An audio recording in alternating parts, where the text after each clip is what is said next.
अस्सलाम वालेकुम guys, welcome back to Hollywood dubbed.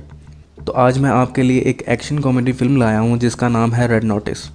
इस मूवी को डायरेक्ट किया है रोशन मार्शल ने और इस फिल्म के लीड कैरेक्टर हैं डेडपूल यानी रॉय रेनॉल्ड, वंडर वुमन यानी Gal Gadot and the rock. IMDb पे इसकी रेटिंग है 6.4 आउट ऑफ 10 और रॉटन टमाटोज़ पे इट्स 37% फ्रेश। तो चलें आते हैं इस फिल्म की मेन स्टोरी लाइन की तरफ। मूवी के स्टार्ट में हमें बताया जाता है कि आज से हज़ारों साल पहले इजिप्ट में एक क्लियोपैट्रा नाम की लड़की थी जो कि काफ़ी हसीन थी। क्लियोपैट्रा की जिससे शादी होने वाली थी उसने इसे सोने से बने 3 बेशकीमती अंडे गिफ्ट किए थे। जैसे जैसे वक्त गुजरता है ये अंडे इतिहास में कहीं खो जाते हैं। इन 3 अंडों में से 2 तो एक किसान को खुदाई के टाइम पे मिल जाते हैं, लेकिन एक अभी भी गायब था। यहाँ हम ये भी देखते हैं कि एक शख्स सेम वैसा ही एक अंडा बना रहा है, क्योंकि ब्लैक मार्केट में एक बात फैल चुकी थी कि इजिप्ट का एक बिलियनर जो अपनी बेटी की शादी पे उसे वो 3 अंडे गिफ्ट करना चाहता है। जो कोई भी उसे वो 3 अंडे ला कर देगा वो बिलियनर उसे अच्छी खासी कीमत अदा करेगा। यहाँ सीन शिफ्ट होता है और हम लीड कैरेक्टर द रॉक को देखते हैं जिसका इस फिल्म में नाम जॉन हार्टली है। जॉन के साथ एक पुलिस ऑफिसर भी होती है जिसका नाम दास है।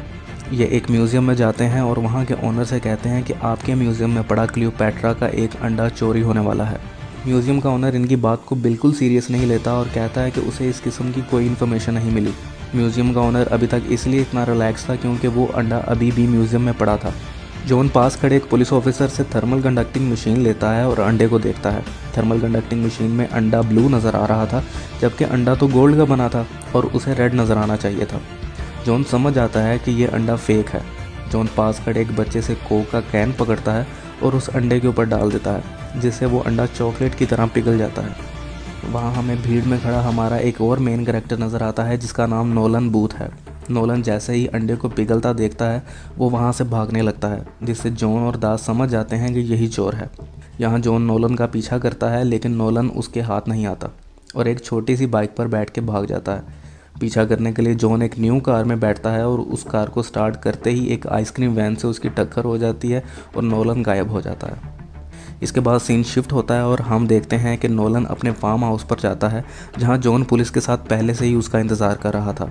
वहां जॉन दास को बताता है कि नोलन चोरी पैसों के लिए नहीं करता बल्कि अपने पापा की नज़रों में अपनी इमेज बेहतर बनाने के लिए करता है। यहाँ पुलिस जब नोलन को जेल ले जाने लगती है तो दास जॉन से कहती है कि जिस गाड़ी में नोलन है उसमें अंडे को रखना सेफ़ नहीं, इसलिए तुम अंडे को ले जाओ, मैं नोलन को संभाल लूँगी। लेकिन जब जॉन उस अंडे को पीछे गाड़ी में रखकर आगे बैठने लगता है तो कोई दूसरा चोर उस अंडे को एक फेक अंडे के साथ चेंज कर देता है। अगले सीन में हम देखते हैं कि दास जॉन के पास आती है और पूछती है कि तुम कहाँ जा रहे हो, जिस पर जॉन बताता है कि वो बस दुबई के लिए निकलने वाला था। फिर दास एक बैग में से वो अंडा निकालती है जिसे देखकर जॉन उससे पूछता है कि इसे तो म्यूज़ियम में होना चाहिए, ये तुम्हारे पास क्या कर रहा है। जिस पर दास बताती है कि ये वही अंडा है जो जॉन ने उसे दिया था और ये फेक है, और दास जॉन को गिरफ्तार कर लेती है क्योंकि उसी दिन जॉन के अकाउंट में काफ़ी पैसे ट्रांसफ़र हुए थे। अब जॉन को रशिया की एक जेल में भेज दिया जाता है जहां उसकी मुलाकात नोलन से होती है। नोलन जॉन को बताता है कि इजिप्ट के एक बिलियनियर को ये तीनों अंडे चाहिए जिसकी वो अच्छी खासी कीमत अदा करेगा, और उसे ये भी पता है कि दूसरा अंडा कहाँ है। जॉन के पूछने पर नोलन बताता है कि दूसरा अंडा वलेंसिया के एक आम डीलर के पास है जिसका नाम सोटो वॉचे है और वो काफ़ी ख़तरनाक है। उसे लोगों का गला दबाकर उन्हें मारने में बहुत मज़ा आता है। इसके बाद 2 पुलिस वाले आते हैं और नोलन और जॉन को अपने साथ कमिश्नर के पास ले जाते हैं। यहाँ हमें कमिश्नर तो नज़र नहीं आता लेकिन हमें तीसरा मेन कैरेक्टर नज़र आता है जिसका नाम है बिशप। बिशप वही चोर थी जिसने जॉन से अंडा चुरा कर उसे जेल भिजवाया था। यहाँ बिशप दूसरा अंडा चुराने के लिए जॉन और नोलन से मदद मांगती है जिस पर जॉन मना कर देता है क्योंकि उसकी वजह से वो जेल में था। बिशप के जाने के बाद जॉन और नोलन डिसाइड करते हैं कि वो जेल से भागकर बिशप से पहले वो दूसरा अंडा चुरा लेंगे और बिशप को गिरफ्तार करवा देंगे, जिससे जॉन की बेगुनाही भी साबित हो जाएगी और नोलन भी दुनिया का नंबर 1 आर्ट थीफ बन जाएगा, जो कि वो हमेशा से चाहता था। रात में बात करते हुए नोलन बताता है कि उसके पापा एक पुलिस ऑफिसर थे। एक दिन उनकी एक घड़ी कहीं खो गई और उन्हें लगा कि उसे मैंने चुराया है, जिसके बाद उन्होंने मुझसे बात करना बंद कर दी। लेकिन जब उन्हें वो घड़ी कहीं और से मिल जाती है तो वो मुझसे बात करने के बहाने ढूंढते थे, लेकिन उसके बाद फिर मैंने उन्हें कभी नहीं बुलाया और इसी तरह से मैं जुर्म के रास्ते पर निकल पड़ा। आगे हम देखते हैं कि अगले दिन ये दोनों 3 स्टेप प्रोसेस में जेल से भागने का प्लान करते हैं। पहला स्टेप ये था कि डिस्ट्रैक्शन क्रिएट करनी है जिससे जेल के गार्ड बिजी हो जाएंगे और उन्हें निकलने में आसानी होगी, और इसके लिए ये एक सोप से किसी तरह का एक्सप्लोजन क्रिएट करते हैं। सेकंड स्टेप में डोर खोलने के लिए गार्ड से कार्ड निकालना था जो कि नोलन पहले ही निकाल चुका था, और थर्ड स्टेप में हेलीकॉप्टर में बैठकर भागना होता है। इस सब में इनकी जान को काफ़ी खतरा होता है, बट समहाउ वो वहाँ से हेलीकॉप्टर में बैठ के भाग जाते हैं। आगे हम लंदन का एक सीन देखते हैं जिसमें बिशप इंस्पेक्टर दास को इन्फॉर्मेशन देती है कि जॉन और नोलन जेल से भाग गए हैं और अब वो सोटो वोचे की पार्टी में मिलेंगे। यहाँ हम देखते हैं कि नोलन को उसका एक दोस्त तांबे रिसीव करता है और जॉन और नोलन तांबे की प्राइवेट प्लेन में बैठ के सोटो वोचे की पार्टी के लिए निकल पड़ते हैं। अब इस पार्टी में बिशप भी थी और इंस्पेक्टर दास भी, जिसे बिशप ने जॉन और नोलन को पकड़ने के लिए बुलाया था।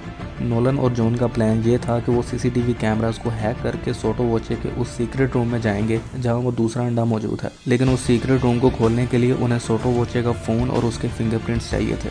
अब जॉन कहता है कि वो फ़ोन ले आएगा सोटो वोचे से और नोलन उसके फिंगरप्रिंट्स ले आए। जॉन पार्टी में जब बिशप को देखता है तो उसके साथ पर्पसली डांस करने लगता है ताकि वो किसी तरह सोटो वोचे को अट्रैक्ट कर सके और उसकी पॉकेट में से फ़ोन निकाल सके, और बिल्कुल ऐसा ही होता है। दूसरी तरफ नोलन एक स्कॉच के गिलास पर सोटो वोचे के फिंगरप्रिंट्स भी ले लेता है। अब सीसीटीवी कैमरास को हैक करके दोनों उस सीक्रेट रूम के पास पहुंचते हैं और तभी इंस्पेक्टर दास वहां आ जाती है। जॉन और नोलन किसी तरह दास से बचते हुए रूम में एंटर करते हैं जहां बिशप पहले से ही मौजूद थी। यहाँ बिशप जॉन और नोलन की अच्छी खासी धुलाई करती है।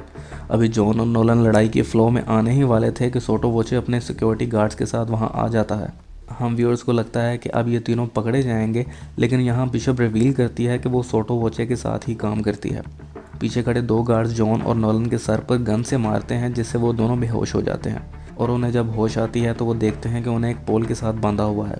इतने में सोटो वोचे और बिशप भी वहाँ आ जाते हैं। बिशप नोलन से तीसरे अंडे के बारे में पूछती है क्योंकि सिर्फ नोलन ही था जिसे तीसरे अंडे के बारे में पता था।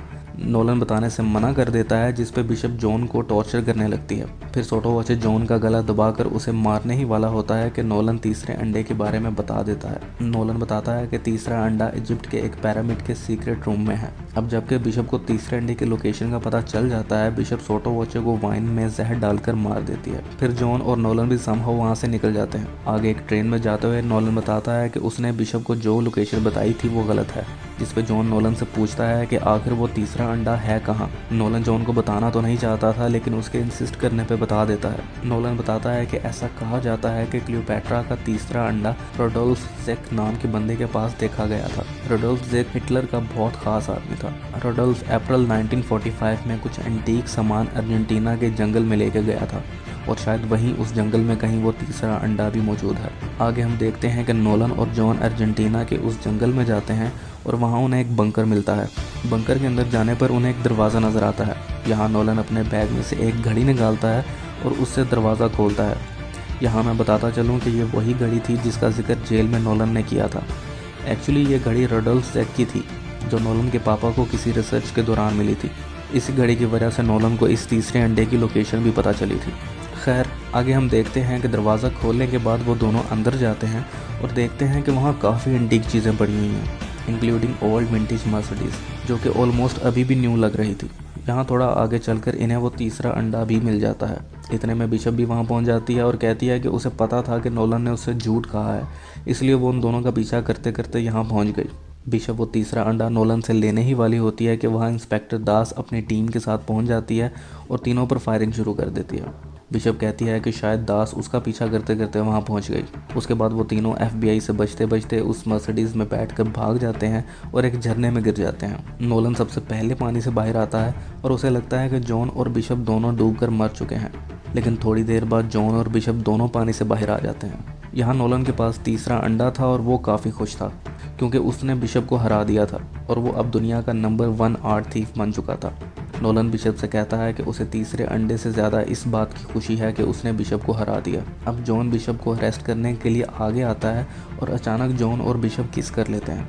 यहाँ रिवील होता है कि जॉन हमेशा से बिशप के साथ काम कर रहा था और वो नोलन के साथ इसलिए था कि नोलन से तीसरे अंडे के बारे में पता करवा सके। यहाँ बिशप और जॉन नोलन को एक दरख्त के साथ बांध देते हैं ताकि उनके जाने के बाद इंस्पेक्टर दास नोलन को अरेस्ट कर सके। आगे हम उसी इजिप्ट के बिलियनर की बेटी की शादी देखते हैं जहां वो तीनों अंडे भी मौजूद थे। जैसे ही वो बिलियनर अपनी बेटी को वो तीनों अंडे गिफ्ट करने लगता है, तभी वहां पुलिस आ जाती है और उस बिलियनर को वो तीनों अंडे चोरी करवाने के लिए अरेस्ट कर लेती है। अब 6 महीने गुजरने के बाद हम जॉन और बिशप को एक बोर्ड पे देखते हैं जहाँ नोलन अचानक आ जाता है और बताता है कि पुलिस से भागने के बाद उसने दास को जॉन और बिशप के बैंक अकाउंट की डिटेल्स भेजी थी और इंस्पेक्टर दास ने उनका अकाउंट हैक करके सारे पैसे निकाल लिए हैं। और अब जॉन और बिशप दोनों कंगाल हो चुके हैं और अब पुलिस भी कुछ टाइम में यहाँ आ जाएगी और उन दोनों को अरेस्ट कर लेगी। नोलन दोनों से कहता है कि अब कि हम तीनों के पास कुछ नहीं है तो उसके पास एक काम है जो वो तीनों मिलकर कर सकते हैं। इसके बाद जब इंस्पेक्टर दास उस बोट तक पहुंचती है तब तक वो तीनों वहां से जा चुके होते हैं। इसके बाद सीन शिफ्ट होता है और हम देखते हैं कि ये तीनों फ्रांस में अपनी अगली चोरी के लिए रेडी हैं।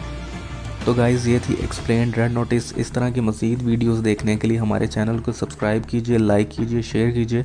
नहीं तो हो सकता है कि आपकी फ्रिज में से भी अंडे चोरी होने लगें। मिलते हैं अगली वीडियो में।